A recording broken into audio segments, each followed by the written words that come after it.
Welcome back, everyone.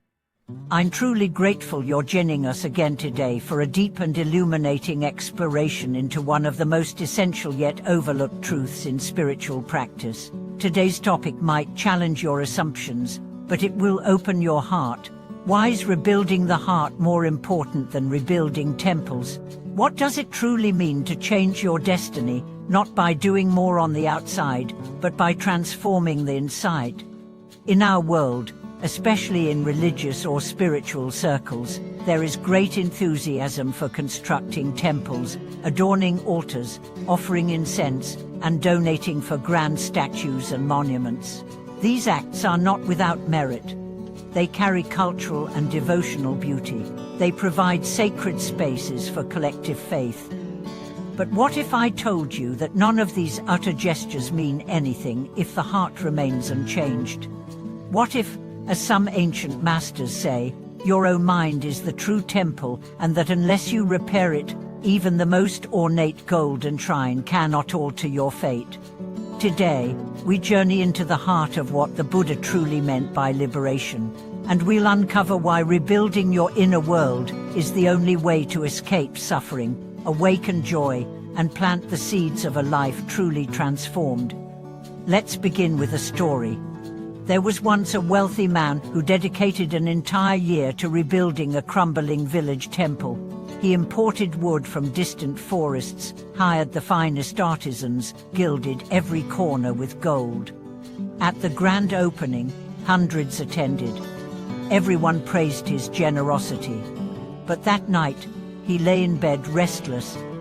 His mind churned with anxiety. Was the statue positioned correctly? Did people appreciate his efforts? Would his name be remembered on the donor plaque?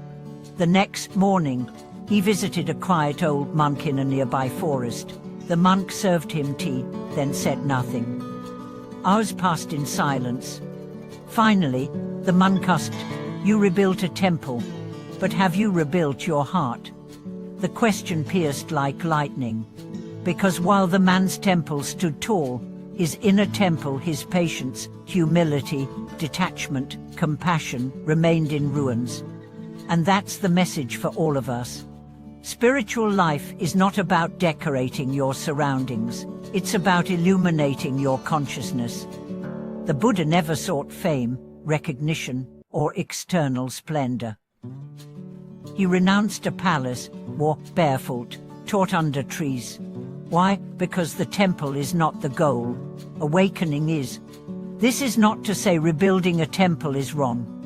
It's deeply valuable, but if the intention behind it is ego, control, validation, or transcational merit, then even your charity can become a chain.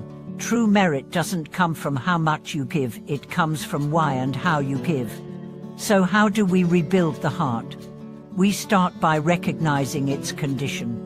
Most people live with cracked, eroded hearts, wounded by past regrets, pardoned by pride, covered in the moss of resentment, greed, and fear. And yet they keep layering more on the outside, more titles, more possessions, or rituals, thinking these will compensate for the emptiness inside. But no amount of outer construction can heal an inner collapse. You have to sit with yourself, in silence, with honesty. Ask, what is my real intention in life? What do I cling to? What am I afraid to see? Whom have I not forgiven? What in me still resists love? These questions are the blueprints for rebuilding. And it is through daily acts, moments of reflection, kindness, humility, courage, that the structure is restored. Rebuilding the heart means choosing compassion when anger feels easier. It means choosing truth when illusion is more convenient. It means letting go when clinging gives you false security. It means seeing every moment of your life as sacred, not because of where you are, but because of who you are becoming. Let's dive deeper with another story. A woman once lost her job, her health, and her confidence all in 1 year. In despair, she found comfort in lighting candles daily at a local temple. She prayed for blessings. She made vows. She gave offerings. But nothing changed. Then, one day, while sweeping the temple floor, a chore she volunteered for, she stopped and stared at the dust. She realized, this dust is like my thoughts, my regrets, my fears. I've been cleaning everything outside of me, but I've never swept the floor of my own heart. From that day, she began meditating.